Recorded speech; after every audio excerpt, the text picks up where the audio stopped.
Kampus Jati, kita sehat dan cerdas. Selamat siang Sobat Jati semua. Hari ini bertemu lagi dengan saya, Dea Ratiyawati Rizkia, dan ditemani oleh Bapak Dr. Abdul Aziz, BESE, SKM, MM, Mars, yang akan memandu siaran kali ini. Nah, sebelumnya apa kabar nih Sobat Jati? Semoga Sobat Jati selalu sehat dimanapun Sobat Jati berada ya. Pada siaran kali ini sangat spesial nih, karena kita ada sosialisasi Jangan Maklum dengan Pikun dari Alzheimer Indonesia Kor Wilayah Bekasi. Nah, karena hari ini spesialnya Alzi, maka kita akan bahas topik yang berkaitan dengan Jangan Maklum dengan Pikun ya, Sobat Jati. Nah, karena topik yang kita bahas juga sangat spesial, rasa-rasanya kurang lengkap nih kalau nggak ditemenin dengan narasumber yang spesial juga.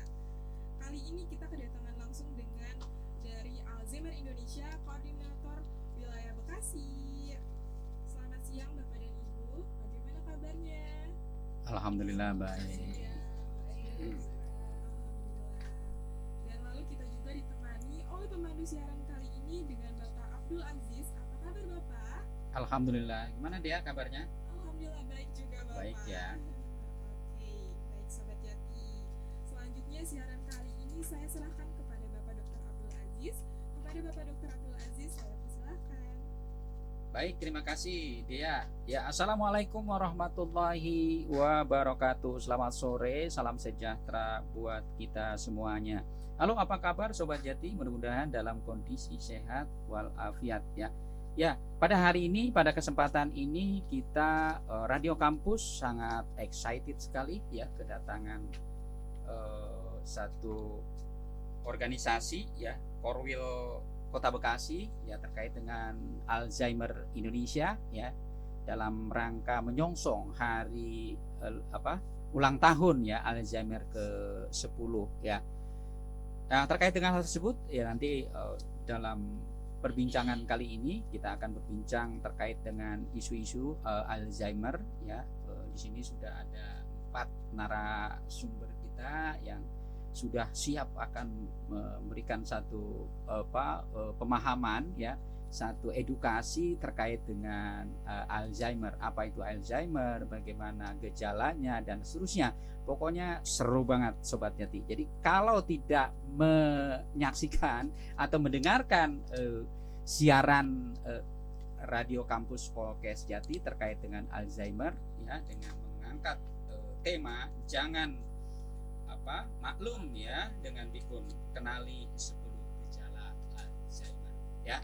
Nah, di sini sudah hadir di studio Radio Kampus yaitu Ibu Doktor ya Nurse Raden Siti Mariam, MKep, SKP, SKep ya,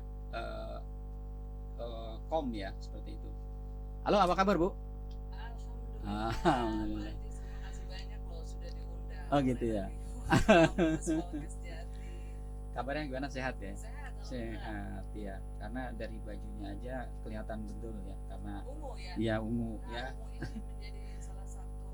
Oh gitu ya. ikon Oh. juga warna ungu karena warna misteri. Jadi ada sesuatu di balik warna Yes. ungu itu tersebut ya.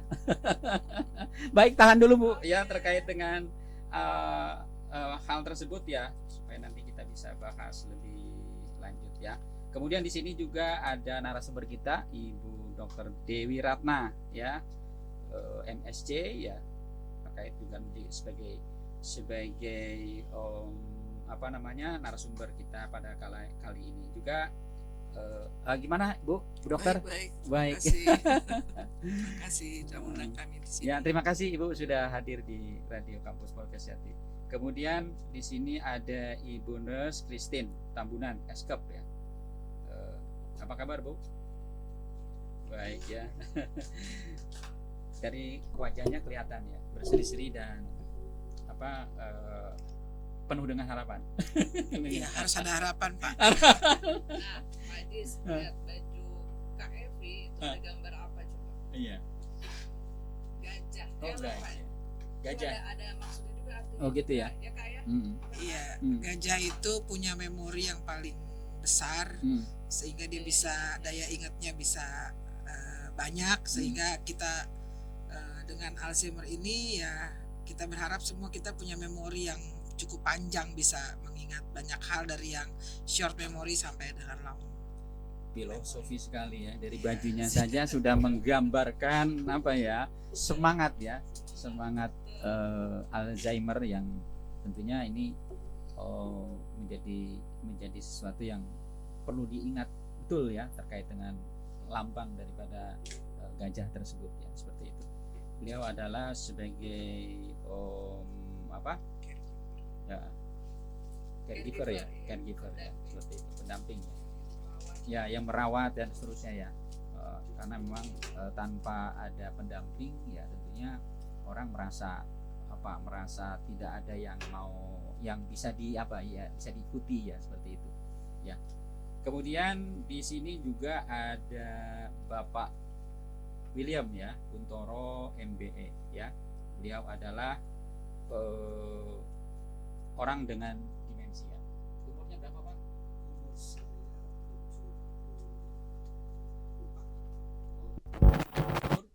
Umur saya 74. 74 tahun ya. Jadi tapi kelihatannya enggak seperti 74 ya. Nomor rekening berapa? Nomor rekening dulu, Om. Kasih nomor rekening langsung. Percaya KTP-nya. Karena di sini ada ibu Christine ya sebagai pendampingnya. Jadi semangat terus ya. Sehingga lupa kali ya dengan dengan casingnya ya. Ya dengan casing, dengan umurnya tidak linear nih. Seharusnya umur masih sekitar 50-an, 55 lah. Amin. Gitu ya, amin. Banyak diskonnya, Om. Iya. Baik, Bapak Ibu sekalian ya, terkait dengan hal tersebut kita mulai saja terkait dengan maksud ya, mungkin maksud kedatangan Korwil ya, Alzheimer di Korwil Kota Bekasi ya, Bekasi yang kira-kira apa sih maksud kedatangan ke sini, ke Radio Kampus gitu ya, seperti itu. Nah kemudian kalau boleh tahu apa sih itu ALZI ya, ALZI ada satu komunitas yang mungkin orang masih agak asing gitu ya terkait dengan organisasi ALZI ini ya, seperti itu. Mungkin bisa diceritakan Ibu mulai dari berdirinya, terus kemudian mungkin visi misinya, tujuannya kan gitu ya, agar Sobat Yati ini mengenal gitu ya. Nah, seperti itu. Karena kan kalau kita lihat isunya ini kan terkait dengan hal tersebut, kurang dari 1% itu yang terkena Alzheimer itu kaum milenial. Kemudian setiap 3 detik ya, 1 orang ya dari 65 di dunia ya itu terkena Alzheimer ya, seperti itu. Ini kan perlu diwaspadai juga ya, seperti itu. Nah keberadaannya ini kalau menurut saya sangat diperlukan sekali. Bisa diceritakan, silakan. Iya, terima kasih Pak Ajis. Pertama-tama terima kasih sekali lagi kepada Radio Kampus Polkes Jati yang sudah berkenan ya mengundang kami ke sini sesuai dengan permohonan dari ALZI Bekasi. Sebelumnya mungkin perlu Pak Ajis ketahui dan Sobat Jati tahu, di ALZI itu kita tidak mengenal panggilan Bapak Ibu tapi Kakak. Jadi saya nanti akan panggil Kak Ajis. Wow. Ini ada saya Alhamdulillah. Kak Mariam, ada Kak William, Kak Evi, Christine, dan Kak Reni. Ya gitu ya, Kak Ajis ya. Nah terima kasih. Tadi sudah dijelaskan di awal bahwa ini adalah dalam rangka menyongsong HUT, Hari Ulang Tahun ALZI, Alzheimer Indonesia yang ke-10. Jadi rangkaian ini kita akan mengedukasi lewat media manapun ya, apapun, yaitu 10 gejala demensi Alzheimer kita kenali. Dan ingat, ikon jangan maklum dengan pikun itu Kak Ajis ya. Maklum itu apa sih, Bu? maklum, kata maklum. Oh, kadang-kadang kan ini ya, harap maklum Bapak Ibu sekalian kan gitu ya. Nah itu ya, untuk demensia ini makanya jangan maklum. Jangan Dengan maklum. pikun artinya lansia yang dibilang mama nenek mah udah pelupa, biarin aja, maklumin aja Oh, dong maklumin. gitu. Oh, gitu. Nah kita jangan sampai seperti itu. Harap maklum lah karena beliau sudah tua, Nah, itu sering tidak. lupa-lupa kan Betul. gitu ya. Karena itu adalah bukan dari bagian proses penuaan, jadi bukan yang normal ya, bagian dari proses penuaan yang Kak, sorry. Iya. Nah terkait dengan tadi ya visi ya, biar Visi. kan ada istilah tak kenal maka Betul, tak kata saya. sayang. Nah sekarang kita ubah, tak kenal maka kenalan ya, kenalan. Makanya kami hadir di sini Alzi Korwil Bekasi untuk memberikan tadi ya edukasi kepada masyarakat melalui radio kampus podcast. Visinya sangat mulia banget ya. Alzi ini berarti kalau 10 tahun berarti dari tahun 2013 Kak Ajis. Iya. Ya, jadi sebuah organisasi non profit, betul, yayasan yang memiliki tujuan untuk meningkatkan kualitas hidup orang dengan demensia. Kita mengenalnya ODD, orang dengan demensia. Bahasa Inggrisnya people with demensia atau PWD, atau ada juga istilah LDD, lansia dengan demensia. Jadi kita di ALZI sering menggunakan istilah ODD, orang dengan demensia. Jadi meningkatkan kualitas hidup ODD-nya, family caregiver-nya, lansia di sekitarnya, dan lintas generasi di Indonesia. Visi. Luar biasa ya, satu visi yang mulia sekali ya tadi terkait dengan bagaimana memberikan satu edukasi ya, promosi terkait dengan Alzheimer supaya orang tidak merasa tadi maklum tadi ya kan gitu ya, kata-kata maklum ini kan artinya udah masa bodoh kan, udah pasrah kan gitu ya dengan kondisi seperti itu kan gitu ya, seperti itu kalau kita ini merubah stigma itu. betul Sampai ada tadi maklum tadi, biarin aja gitu. Ya. Tua ini gitu, Ya. pikun gitu. Kakak terkait dengan hal tersebut tadi dengan visi, tujuan dan tersebut, kira-kira program-program apa saja atau upaya-upaya apa saja yang sudah dilakukan Korwil Kota Bekasi ya terkait dengan kaitannya itu tadi ya dengan jangan maklum dengan pikun, kenali 10 gejala ALZI ya. Padahal kita ketahui bahwa ya ALZI ini kan belum ada obatnya kan gitu ya, bukan tidak ada obatnya, siapa tahu nanti beberapa tahun kemudian ya kan gitu ya, Iya. kemudian ditemukan obatnya ya kan ya, seperti itu. Kira-kira bisa diceritakan kakak. jadi ini ya. Kebetulan saya sebagai koordinator wilayah ALZI Bekasi itu sejak 2018. Sebelumnya adalah KFI sebagai koordinator wilayahnya. Nah kegiatan tapi sebelumnya saya mungkin ingin mengenalkan juga ya, ada berapa korwil dulu ya Pak? Oh gitu. Kak Ajis ya? Oh iya boleh Ada boleh. berapa korwil di Indonesia? Di Indonesia. Dan ternyata ada juga yang di luar negeri Kak. Jadi Oh. korwil itu nyebar, Betul. selain di dalam di Indonesia juga ada di luar. Jadi kita kurang lebih ada 24 Kak. Di Korwil seluruh di seluruh dan Indonesia. Tapi masih sedikit ya. dunia. Ya betul. Ini adalah korwil dan sahabat Alji. Kira-kira kendalanya kenapa itu baru sekitar di seluruh Indonesia itu baru sekitar 24 gitu. Ini dengan yang luar. Ah. Saya sebutin dulu yang luarnya ya.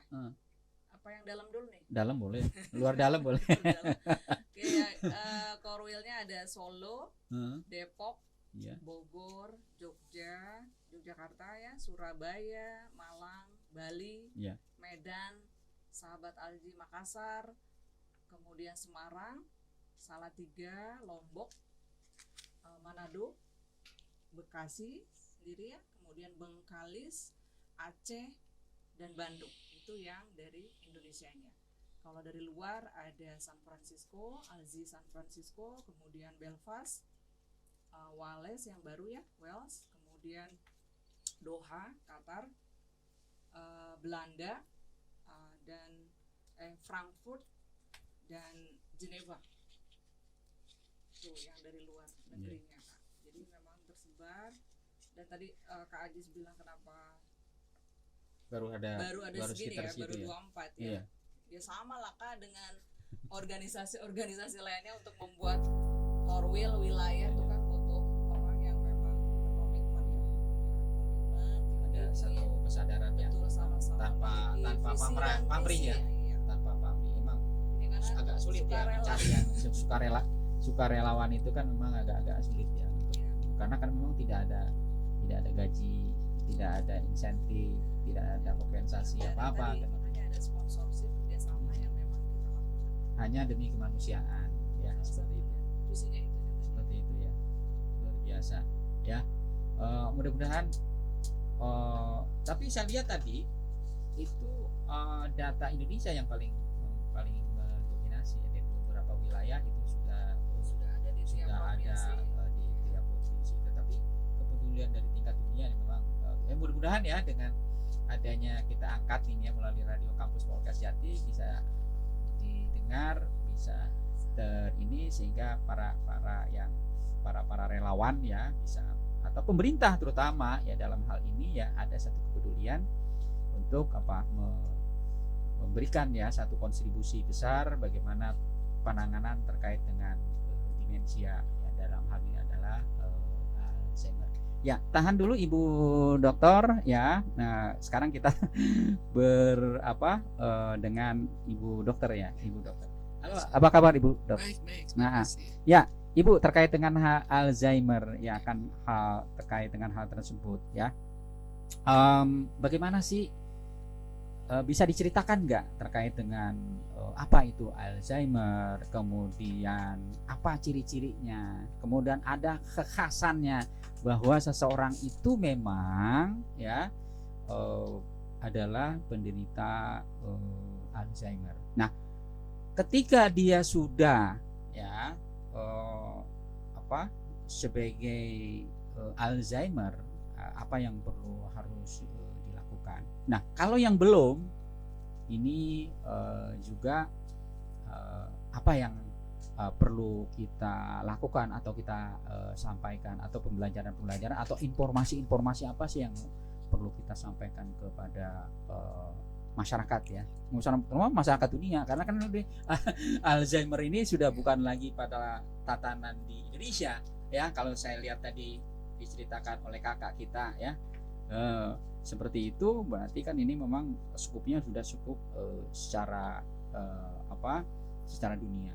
Bisa diceritakan Ibu Dokter? Kakak dokter. Ya. Baik, terima kasih.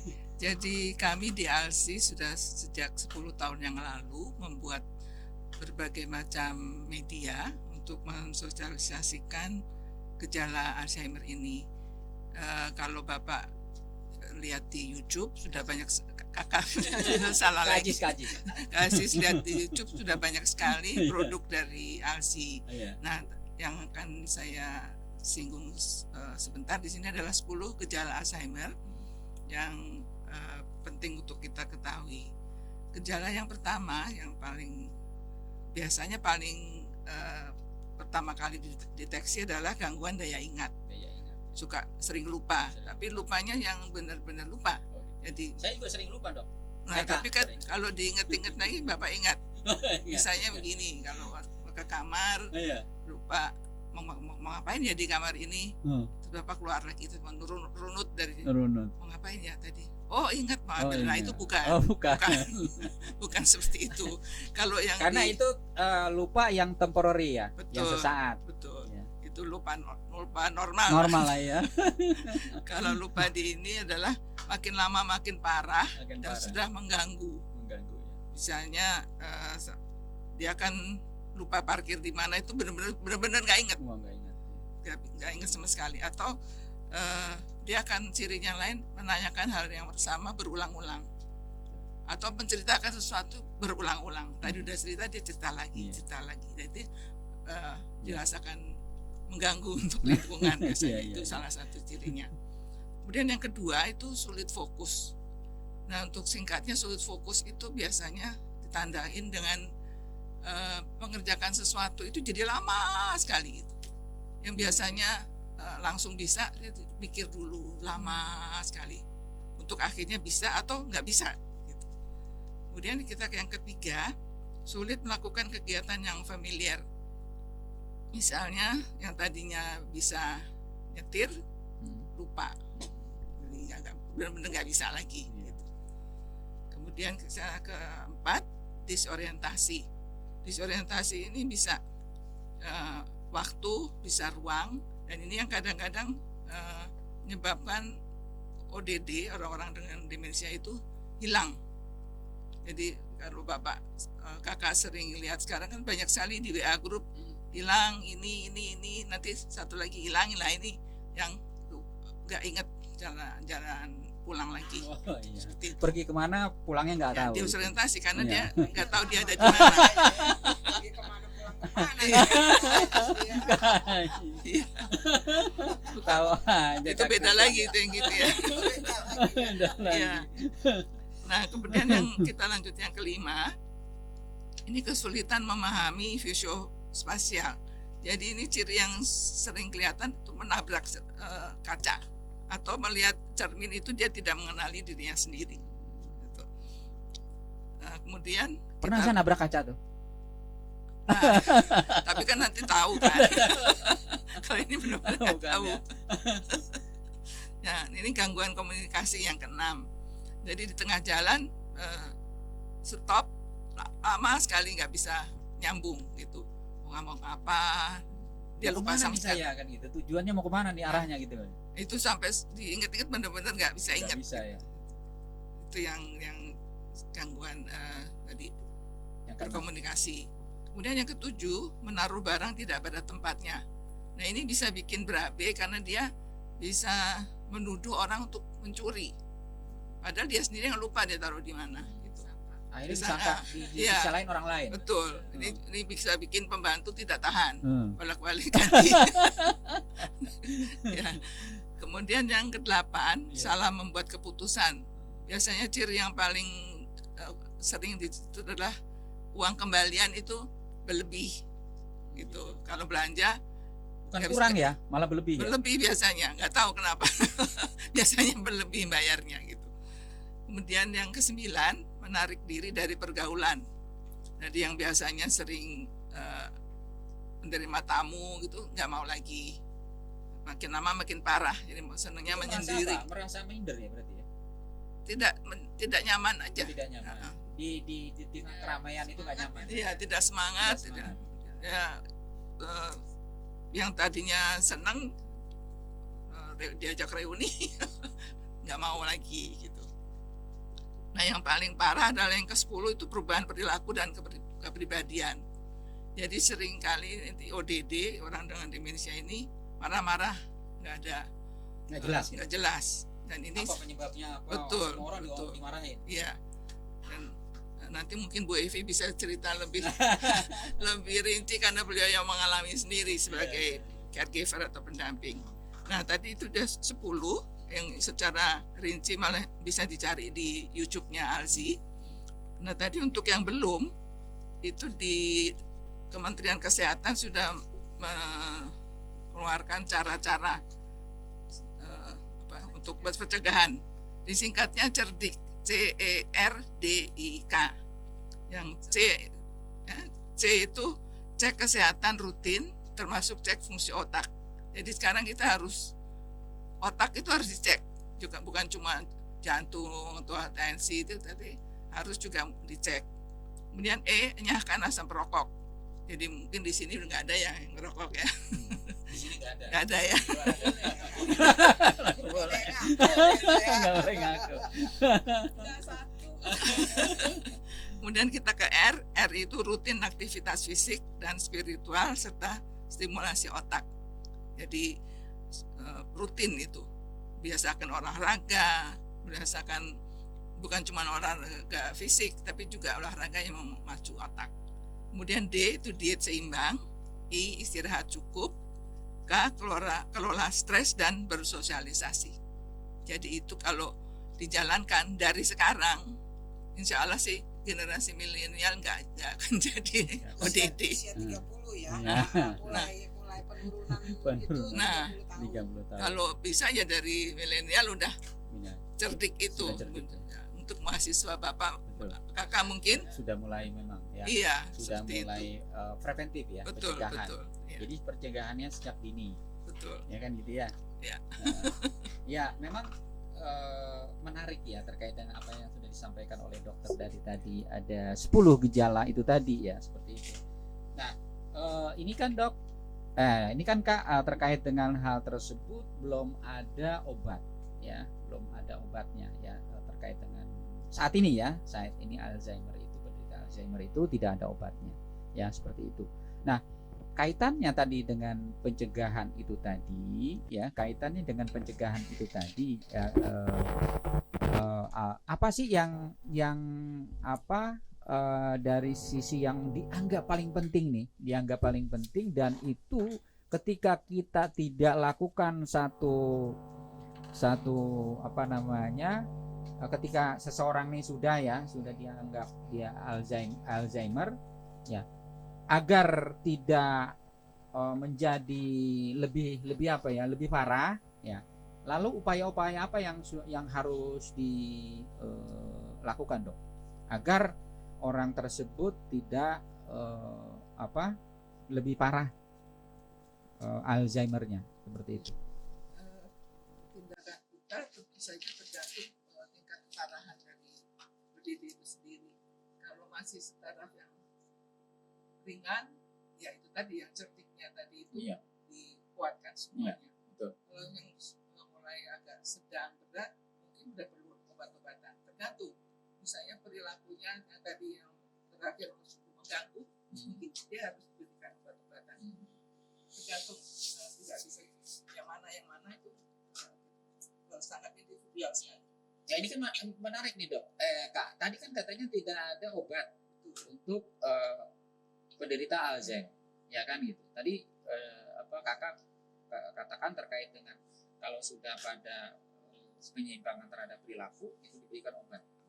Maksudnya obat itu buat apa nih untuk penderita Alzheimer yang terkait dengan sudah pada penyimpangan perilaku? Iya, tergantung apa yang ketemu di situ. Ada yang misalnya ODD yang ada halusinasinya, ada yang ada depresinya. Nah, itu bagian-bagian itu yang memang harus diterapi.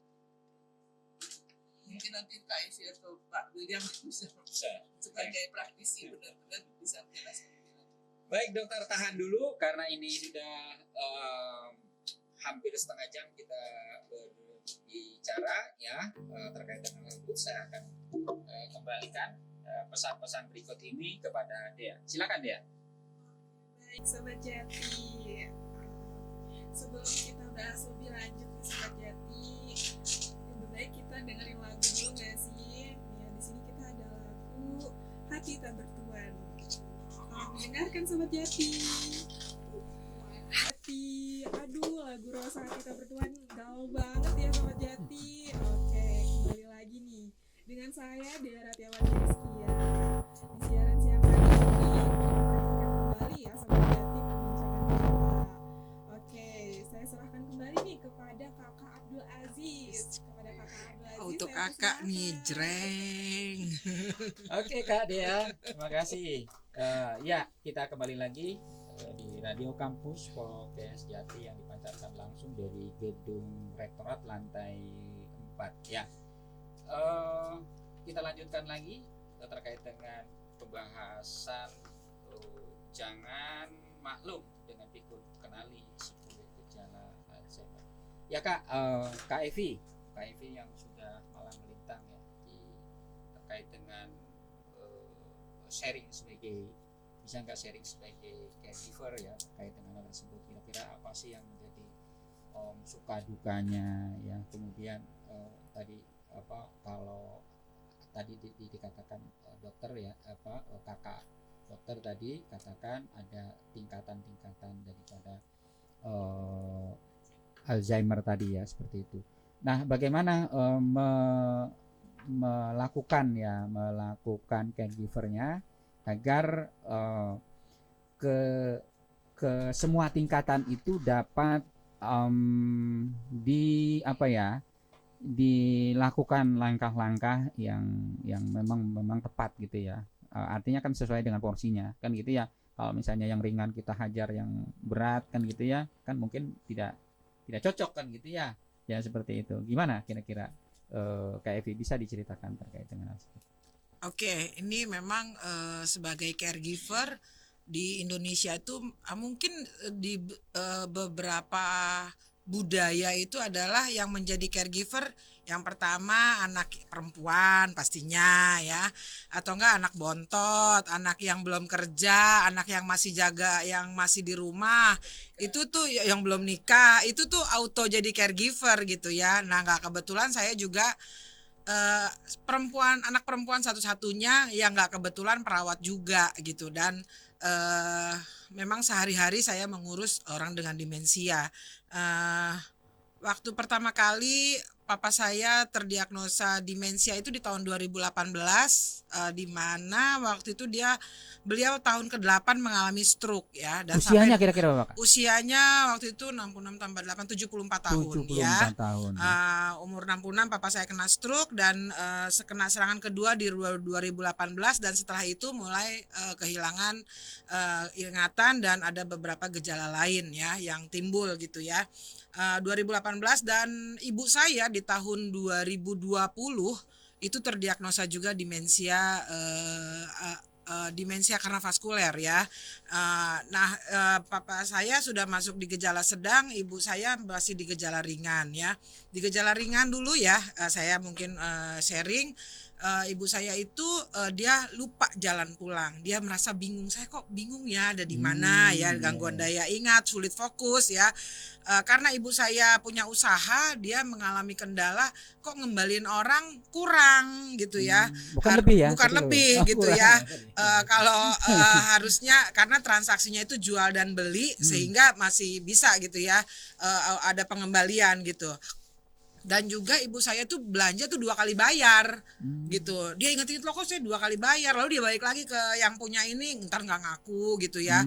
Terus dia bingung, ada di suatu tempat dia bingung saya arahnya kemana ya. Nah itu dia udah cerita, ibu saya cerita sama saya. Lalu saya bawa mulai ikutin Vaskes 1, Vaskes 2 ya, buat teman-teman yang mungkin demensia itu emang biayanya nggak murah lah, harus saya bilang nggak murah. Dan kita harus menyiasati, dan memang itu di cover oleh asuransi BPJS dan no problem. Kalau kita ngikutin dari Vaskes 1, 2 sampai 3 itu semuanya di cover, sehingga ibu saya bisa diagnosa ditegakkan. Dan awalnya memang dia denial ya, dia mengatakan ngapa tuh kamu tuh ilmu kamu tuh demensia terus, saya masih bisa kok gitu ya. Memang rata-rata pasti denial ketika didiagnosa demensia. Dan ibu saya yang terkena adalah fungsi eksekutifnya, di mana mungkin ya karena dari muda dia terlalu biasa mengambil keputusan bahkan dalam hal-hal kecil gitu ya. Nah sehingga dari dokter mengedukasi kepada kami bahwa harus dikurangi mengambil keputusan ya, dan dia tetap berjualan sampai sekarang, tetap berusaha ya. Karena itulah hidupnya dia ya, selama 40 tahun dia membuka usaha yang menurut saya harus punya keahlian khusus, yaitu toko emas, dan itu nggak semua orang bisa berjual beli, dan sampai sekarang beliau masih gitu ya. Dan kami tetap membiarkan ibu saya beraktivitas, tapi waktunya dibatasi, dan juga keputusan-keputusan besar dia tidak bersinggungan karena itu bisa menyebabkan kerugian ya. Nanti dia lupa, orang udah ambil, ntar dia kasih lagi ya, segram aja 1 juta coy gitu, kalau 10 gram ya udah berapa gitu ya. Nah sehingga kami membatasi, tapi dia tetap beraktivitas. Itu mungkin solusi untuk perawatannya, dan beliau tetap beraktivitas seperti tadi, sosialisasi. Bahkan karena mungkin kita kaum wanita ya, itu kan 30% pada kaum wanita akan terkena. Jadi hai para pria di sini, mungkin kalian dari 7 orang kalian akan 3 orang akan merawat istri yang terkena demensia. Kenapa? Karena wanita itu sering menggunakan otaknya untuk mengerjakan 3 pekerjaan dalam satu waktu ya, sambil nelpon, sambil masak, sambil nyuci, sambil kaki keset-keset gitu ya. Nah ternyata itu memberatkan otak gitu ya. Dari mulai sekarang kalian wanita yang muda-muda, please jangan paksa deh otaknya ya. Kalau memang itu buatlah prioritas, kalau memang tidak harus dikerjakan tunda sampai besok, atau mungkin delegate ke orang lain, itu lebih baik. Nah jadi ibu saya terkena di situ, dan kami sekarang mengupayakan gimana sih supaya dia have fun lah gitu ya, nggak banyak mikir, kita banyak cerita. Dan dia juga mengatakan ke dokter bahwa dia kesepian ya. Kesepian karena anak-anak udah menikah. Jadi buat semua yang sekarang lagi bucin, hello, kamu akan sendiri loh nantinya ya. Jadi maksudnya nggak usah juga terlalu hope too much ya, bahwa hidup ini kita akan menjalani sendiri sampai end of life kita adalah sendiri. Jadi kalau ketika kita ditinggalkan oleh pasangan atau ditinggalkan oleh anak-anak, itu memang akan terjadi, mau anak kita 10, 100, kita akan sendiri gitu loh. Jadi budaya-budaya yang sekarang, oh saya akan dirawat sama anak ini, itu udah harus kita singkirkan gitu ya. Dan ibu saya kita upayakan adalah pendampingan supaya beliau tidak mungkin nyasar atau hilang gitu ya. Dan so far dia nyaman dengan itu ya, kita buat dia nyaman. Pertama memang kita juga konflik dalam keluarga, rasanya ibu saya nggak terima, adik-adik saya juga nggak terima, kita buatkan planning buat orang tua saya, ibu saya juga nggak terima, emangnya saya apaan diatur-atur gitu ya. Nah lalu dengan papa saya yang terdiagnosa sudah di medium ya, dan beliau kan punya keterbatasan, tapi memang itu dalam demensia ODD, demensia Alzheimer itu ada namanya BPSD ya, Behavior Psychological Symptom of Dementia, di mana adalah gejala-gejala psikologis yang menyertai pasien-pasien dengan demensia, seperti dia akan annoying, akan teriak-teriak, akan wandering gitu ya. Nah itu terjadi sama papa saya. Kebayang kalau orang stroke bed rest tapi minta jalan-jalan ya. Jam 2 pagi minta keluar, baru 5 menit minta masuk, jam lagi keluar lagi. Kita gotong-gotongnya kan repot ya. Dan itu memang fase-fase hektik di mana kita juga nggak bisa handle ya. Dan kita mengupayakan itu sampai yang kami dan yang mungkin banyak dilakukan adalah terjadi abusing pada orang dengan demensia yang dilakukan oleh family caregiver. Ya, kita juga kayaknya abusing juga nih, udah dibilang udah malam, siapa lagi yang mau iniin? Itu tuh rasanya baik itu secara verbal maupun juga tindakan terjadi gitu ya. Bahkan sampai ibu saya sendiri juga nyadarin, bapak tuh cerewet banget, saya cubit gitu ya. Aduh, saya sampai bilang nanti mama dibawa ke polisi loh, saya bilang penyiksaan loh ya. Tapi kan kita tuh orang ada batasnya, ada namanya burnout pada caregiver. Nah, oleh sebab itu sekarang ini saya juga, karena ibu saya kondisinya masih juga merawat papa saya kondisikan bahwa dia punya waktu. Tadinya dia biasa sindrom hero pada wanita ya, bertanggung jawab atas suaminya. Jadi dia nggak mau ninggalin. Sampai akhirnya saya racunin, ayo mah jalan-jalan aja. Saya sekarang kalau seminar, ayo mama ikut saya ke Jogja, ayo ikut. Mama ntar di hotel jalan-jalan aja. Udah papa tinggalin. Toh juga ditinggalin tetap sakit. Nggak ditinggalin juga sakit juga gitu ya. Jadi maksudnya nggak usah merasa pahlawan gitu. Nah yang terjadi kan seperti itu. Nah pada papa saya terjadi BPSD dan kami akhirnya menggunakan, kita bikin program gantian. Akhirnya sampai juga papa saya itu menggunakan jasa caregiver. Ya, jasa caregivernya itu profesional. Kami harus membayar dan memang masalahnya bukannya nggak cocok sama bapak saya, nggak cocoknya sama ibu saya karena dia udah mulai gejala demensia ringan, di mana dia marah-marah, curiga, semua orang salah di mata dia, sehingga kita juga bingung kenapa nih ibu saya gitu ya, dan kita belum tahu, belum terdiagnosa, sampai akhirnya udah mulai tanda-tanda kayaknya ini nih gitu ya, kayaknya udah mulai tanda dan gejala, akhirnya terdiagnosa, oh pantesan. Nah sekarang dengan caregiver yang sekarang ibu saya sudah merasa cukup tertolong dan kami kayaknya caregiver itu yang udah kita influence, kamu lebih ngerti ibu saya ya daripada papa saya, karena papa saya nggak berdaya, pakai NGT, pakai oksigen, pakai harus bed rest ya, dia udah otomatis. Dan sekarang papa saya masuk ke kondisi yang berat, di mana beliau sudah tidak bisa berkata-kata, tadinya hanya 5 kata, sekarang sudah tidak mengenali siapapun gitu Pak kondisinya. Luar biasa ya ceritanya, bakti anak terhadap orang tua ya. Tetapi ini suatu pengalaman yang sungguh sangat luar biasa ya. Bagaimana resistensi penolakan ya dari keluarga, dari ayah, ibu ya, tapi itu bisa diselesaikan, bisa dilalui ya dengan pengalaman-pengalaman yang tadi sungguh sangat luar biasa. Tapi Kak, tadi yang menarik adalah ketika seseorang mengerjakan ya beberapa pekerjaan sekaligus ya, ternyata itu tidak bagus ya. Cuman kan kalau di di kita ini kan ya, orang yang mengerjakan beberapa pekerjaan sekaligus, rajin, hebat kan gitu ya, seperti itu. Tetapi menurut kesehatan atau menurut Apa tuh Ya, Kak terkait dengan hal tersebut? penelitian yang dilakukan itu Penelitian. terjadi bisa pada wanita. Kalau Pada bapak-bapak wanita. kan baca koran aja, ya. Main handphone aja. Kalau perempuan bisa ya ntar sebentar ke sana, ntar sambil masak. Nah, Iya. dia udah mikirin macam-macam, bangun tidur aja pikirannya udah 1 2 3 4 5. Kalau laki-laki ya bangun tidur ya bengong dulu. Ya gitu kan beda ya. Beda banget Jadi karena kalau perempuan sambil marah-marah tapi sambil ngerjain. Sambil Beberapa ngerjain. pekerjaan selesai. Jadi marah-marahnya selesai, pekerjaannya udah selesai, juga. betul. Ini luar biasa. Oke, Kak, sekarang saya bergeser ke Kak William ya, terkait dengan apa yang pengalaman-pengalaman ya. Bagaimana masih bisa seperti sekarang kan gitu ya, seperti saat ini yang saya jumpai ya. Tadi saya sudah ajak berdialog ya. Responnya sungguh sangat luar biasa. Bahkan dari casingnya, maaf saya bilang casing, style performanya sorry ya, bukan casing.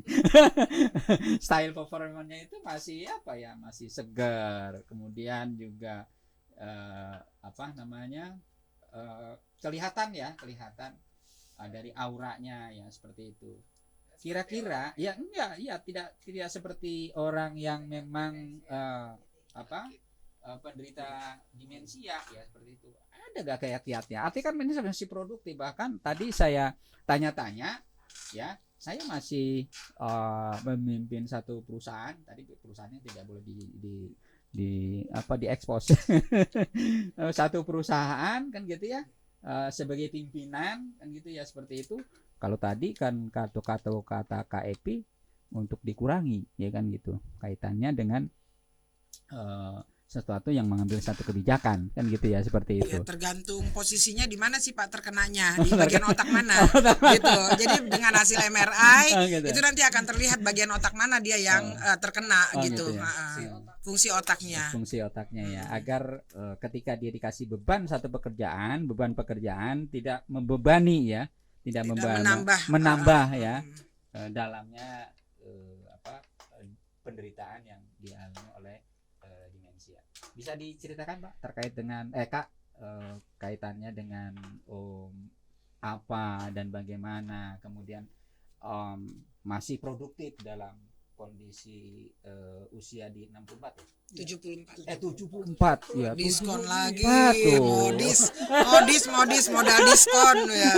Di 74. Makanya saya nggak percaya gitu kalau kondisinya beliau kakak ini 74 gitu ya, seperti itu. Karena dari bicaranya, kemudian dari apa tadi respon tanggapan ketika saya berbicara pertama kali dan seterusnya. Silakan Kak. Baik, terima kasih Kak.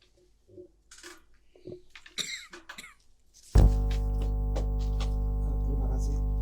Selamat siang para pendengar Kampus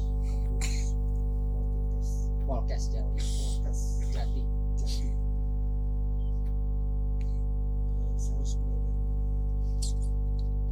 Mulai dari awal, kemudian sampai kemudian di diagnosis apa?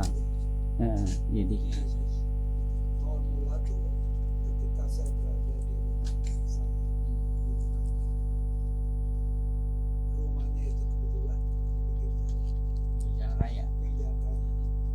Nah, saya iseng ini keluar rumah, saya jalan karena dekat rumah itu ada pertokoan. Nah, saya jalan di pertokoan, tahu-tahu saya nggak bisa pulang. Saya bingung ini kemana, ke kanan apa ke kiri. Kalau kata orang kampung bilang mah keder katanya. Keder. Oh, keder.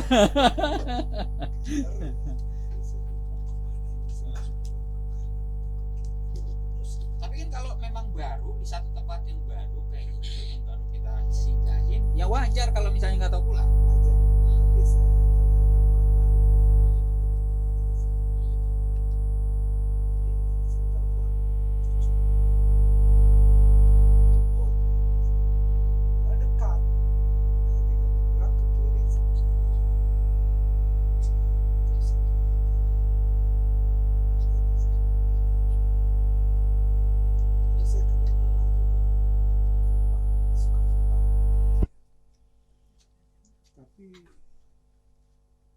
Suka lupa dalam hal apa tuh Pak?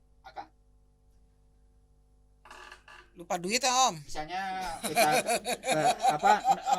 menaruh barang atau apa, meletakkan barang. Terus contoh tadi kan rumah anak saya di seberang, hanya ke kiri sedikit, terus saya lupa. Atau udah makan lupa ya. Enggak, Ini kalau kayaknya belum makan. makan nih, makan lagi gitu. Enggak, kalau Enggak. makan. Oh enggak ya. Sampai separah itu. Itu kayaknya agak-agak barbar ya Om. Kayak kelaparan kayak gitu. Kalau lupa makan gak lupa pakai baju. Jadi masih ada rasa malu lah. Masih ada ya. Jadi kadang-kadang saya lupa untuk beberapa hal saja. Lalu saya coba konsultasi di dokter. Saya disuruh periksa ke bagian departemen itu fungsi luhur namanya. Nah ini ada satu departemen di RCR Kencana. Namanya fungsi luhur. Pertama saya ke dokter saraf. Lalu saya direkomen untuk konsul di fungsi luhur. Saya pergi. Nah, pada saya di departemen fungsi luhur di RCM Kencana itu, saya dilakukan tes. Kencana itu kan untuk pasien-pasien swasta kalau tidak salah. Iya, swasta. Iya, swasta. Eksekutif kelas berarti. Iya. Tahuan deh. Tahuan. Kalau saya eksekutif kan terus sombong. Kalau nyombong dikit nggak apa-apa kan? Penyakit kan nggak boleh disombong. Setuju. Jadi saya periksakan, lalu saya dilakukan tes Pak. Jadi semacam multiple choice, mengisi pertanyaan, menjawab pertanyaan tertulis, lalu interview. Nah hasilnya dalam hari itu juga saya dibacakan bahwa saya mengidap Alzheimer. Kaget juga saya. Saya belum tahu nih Alzheimer apa. Ternyata Alzheimer ini merupakan satu penyakit di otak. Umumnya Alzheimer ini kan untuk orang-orang tua. Waktu itu sih saya belum begitu betul tua, Pak. Iya. Masih energik lah ya. Karena itu peristiwa Usia berapa waktu itu masih? 4 tahun yang lalu berarti Masih 70 ya? 58. 68. 68. Kira-kira itu. Jadi sudah saya harus minum obat, harus kontrol. Setelah saya lakukan multiple choice itu, saya didiagnosa kan bahwa saya menderita Alzheimer. Saya harus minum obat secara teratur setiap hari. Sampai saat ini minum Sampai obat terus? hari ini. Minum obat terus? Iya.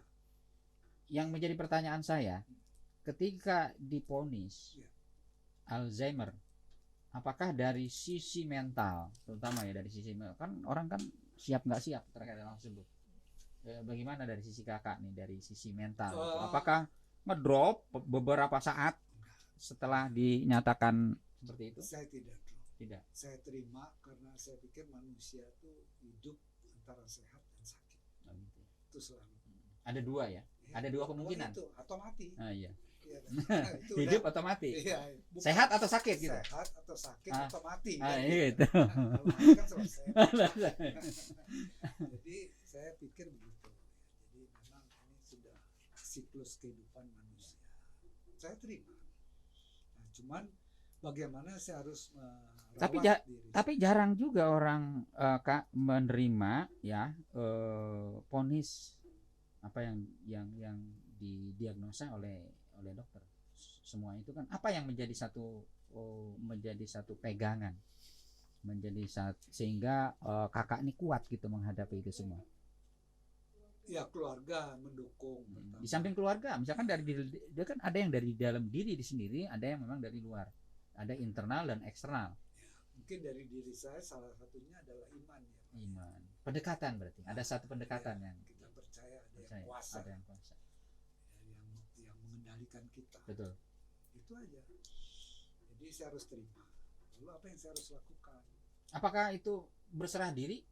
Saya berserah diri. Berserah diri. Saya berserah diri. Ya. Tapi berikhtiar, tidak berserah Oh, begitu saja. Ketika berikhtiar baru berserah diri gitu ya. Berdoa dan berserah diri. Betul, dan memohon ya, supaya kita sembuh. Ujungnya nanti pasrah kan gitu ya. Pasrah kalau udah ditanam. Nggak ada pilihan ya Om ya. Kalau udah dalam lubang itu lain lagi. Jadi itu pengalaman saya. Jadi memang kelemahannya mudah lupa, Mudah lupa. tapi tidak parah banget Pak. Ya, saya membesarkan diri sedikit ini, tidak parah banget. Kadang-kadang hal lama saya ingat, hal baru saya lupa. Hal lama saya ingat, tidak pernah lupa. Yang baru-baru, yang baru berapa hari, berapa jam, itu saya lupa. Sempat ingat lagi nggak sih Om? Kadang-kadang ada yang bisa ingat, kadang-kadang tidak. Oh, Harus dibantu, digait, oh iya. diingatkan. Mungkin yang berkaitan dengan profit, kaitannya dengan keuntungan, mungkin ingat terus nggak itu ya? Nggak bisa nginget. Masalah dengan uang itu pasti ingat terus. Karena saya hidup ini Pak biasa jadi kuli, Oh, jadi karyawan. Ya, jadi cuman saya mikir begini, pekerjaan saya waktu itu banyak stres. Waktu itu banyak stres, itu penyebab. Banyak pressure ya. Banyak pressure. Saya membawai 5 departemen, 5 divisi. Divisinya tuh paling jadi sasaran Pak. Berarti divisi yang high risk di High posisi risk. pekerjaan. Betul. Ya. Contohnya divisi logistik, Ya. pengadaan. Betul. Kan jadi omongan orang. Oh iya. Nggak pernah omongan tanpa ngomongin saya. Pasti tiap hari itu ada omongan, pasti soal pembelian, soal pendapatan, soal ini. Jadi ada diomongin, ada barang diomongin, nggak ada barang barang diomongin. diomongin. Ya, gitu ya. Terus divisi land and building, Iya. tanah dan bangunan. Jadi mulai dari beli tanah, bebasin tanah, bangun gedung. Karena di situ ada konflik of interest. Betul. Hmm. Tapi kan bukan saya pelaksananya, Pak. Ya. Tapi kan sebagai pimpinan juga Sebagai pimpinan dianggapnya jadi kan ada anu ya. restoran. Ada iya. Nggak ada. Karena maaf ya, bukan saya promosi di kantor saya ini. Yang diutamakan itu kejujuran. Kejujuran. Nomor 2 berwatak baik. Itu saya. Ya. Berwatak baik. Nah, 2 itu dipegang dan itu pun menjadi sifat diri saya tertanam. Tapi kan ada juga bisikan kanan kiri depan belakang. Bisikan gimana? Oh, ya ada Pak. Biasa. Benar ada Pak. Ada. Ada sampai Pak. Percaya nggak? Saya lagi tidur tungguin orang Ya. Pak, di depan rumah. Orang yang nungguin itu jauh dari Surabaya. Iya. Begitu saya bangun, satpam bilang Pak ada tamu nunggu dari jam 5. Apa saya bilang? Gitu. Dari sebelah suruh dia pulang. Saya tahu itu rekan. Saya cek ini siapa yang kasih alamat saya. Gitu. Ketahuan. Langsung saya pecat. Gitu. Karena dia kasih alamat saya. Itu rekanan. Rekanan itu rekanan hanya untuk beli sampah. Beli sampah. Beli sampah. Iya, sampah kan tapi sampah yang apa ya, bernilai kan begitu. Nggak mungkin lah sampah yang biasa Sampah yang dibuang. yang dibuang tidak ada nilainya Bukan kemudian sampah itu pokok. menjadi diperbutkan kan gitu. Sampah itu sampah kertas. Iya itu kan biasanya di sekilonya berapa kan itu. Kalau sampai ratusan ton ya itu luar biasa. Nah itu Pak. Bu, saya bukannya senang, saya tersinggung. Ya kan ini mencoba, udah masuk semua di situ. Saya bilang tercoret dari mereka. Saya pengen kasih tahu, saya usut, ketemu, pecat. Ini sama yang menjerumuskan kita. Karena pertanggungjawabannya Iya. Om punya apa nilai-nilai yang tinggi ya Iya. Om, komitmen yang tinggi ya. Itu Oke. saya ingat sekali. Saya ingat sekali. Sakit saya. Karena bertahun-tahun saya pertahankan.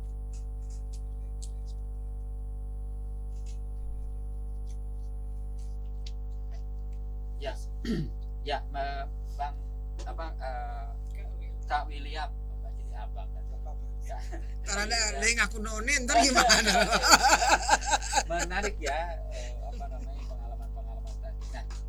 Nah, ketika sebelum dan sesudah, ya sebelum didiagnosa dan sesudah didiagnosa,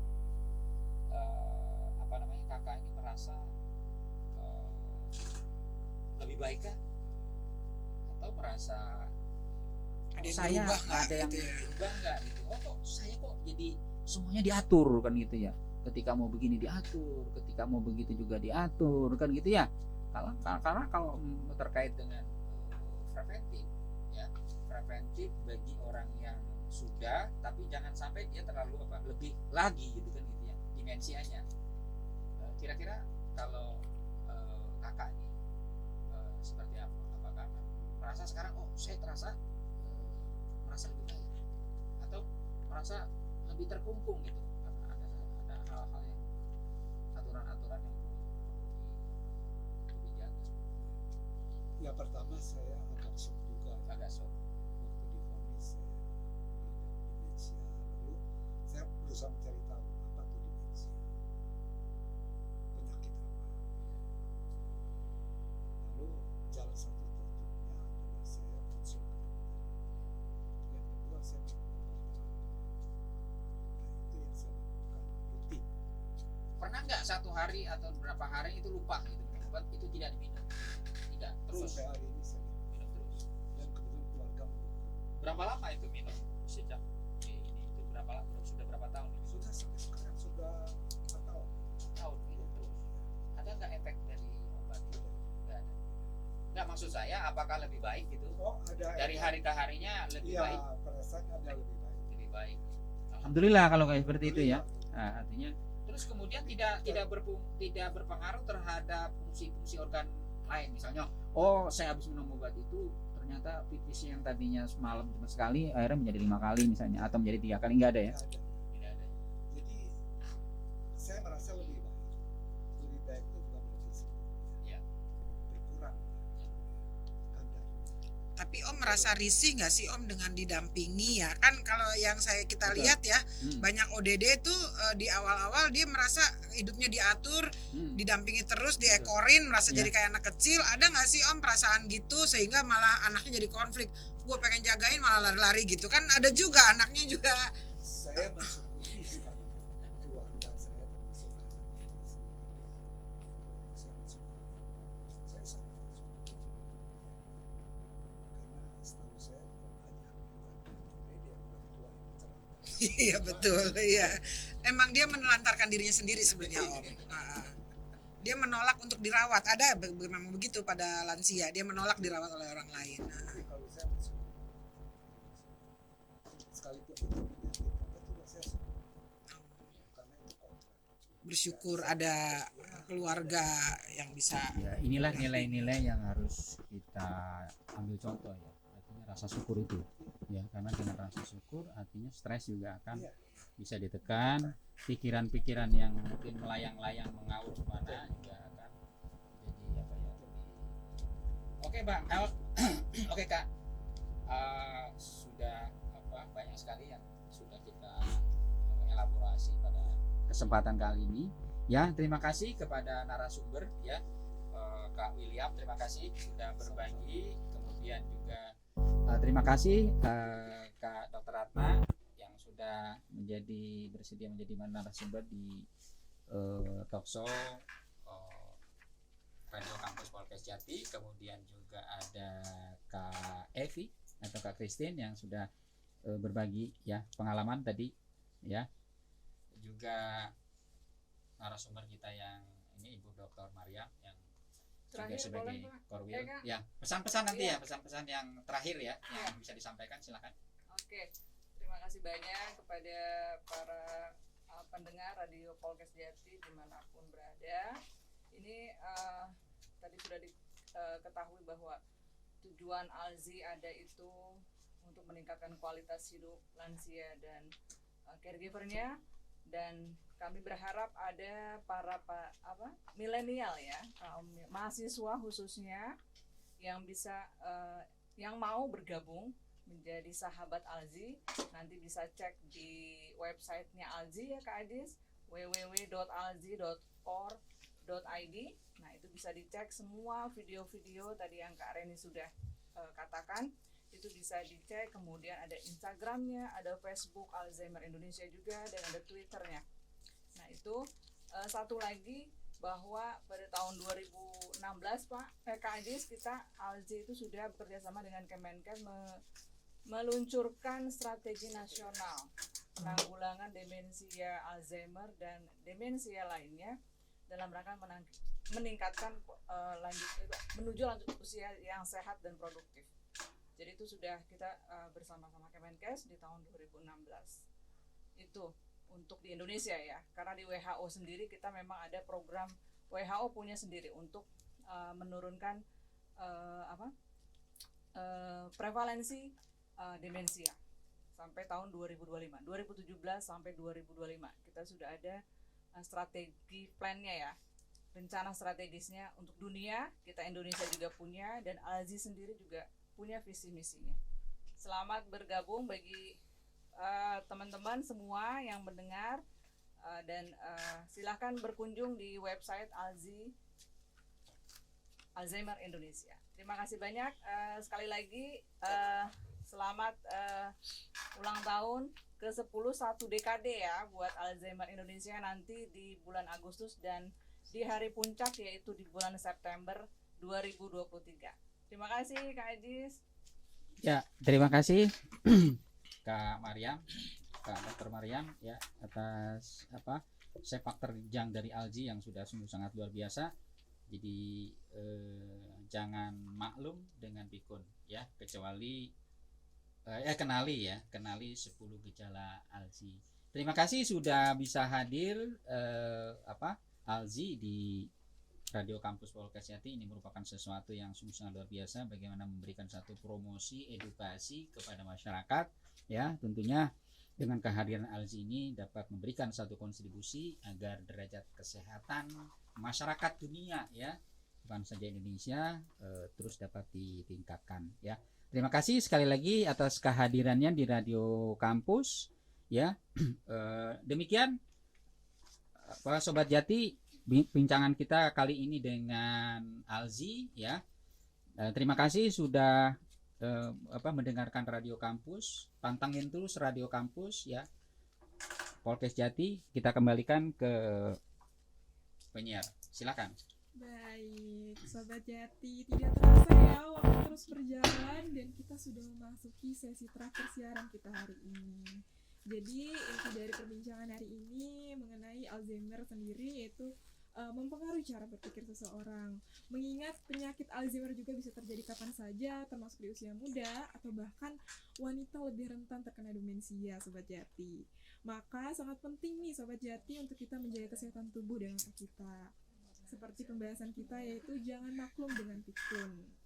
Nah, Sobat Jati, diharapkan juga ya dapat meningkatkan kesadaran dan memahami akan pentingnya dia mengetahui demensia Alzheimer sejak dini. Semoga juga nih edukasi kesehatan mengenai Alzheimer ini bermanfaat dan dapat meningkatkan derajat kesehatan. Dan terima kasih juga atas kedatangannya Alzi Ko Orwil Bekasi. Pembicaraan ini sangat menarik bukan Sobat Jati? Oke, terima kasih juga kepada Kakak Abdul Aziz yang sudah memimpin jalannya siaran hari ini. Semoga juga sosialisasi dalam rangka menyongsong HUT Alzheimer yang ke-10 dengan pembicaraan kita hari ini bisa bermanfaat untuk Sobat Jati semua. Dengan saya, Dea Ratiawati Rizkia, pamit undur diri, dan terima kasih juga kepada Sobat Jati yang sudah setia mendengarkan radio kali ini. Nah, sebelumnya, mari kita dengarkan lagu Senyumlah dari Agnes sebagai penutup siaran kita pada siang hari ini. See you next time, Sobat Jati. Baik ya, saya Dr. Aziz. Billahi taufiq wal hidayah. Assalamualaikum warahmatullahi wabarakatuh. Selamat sore.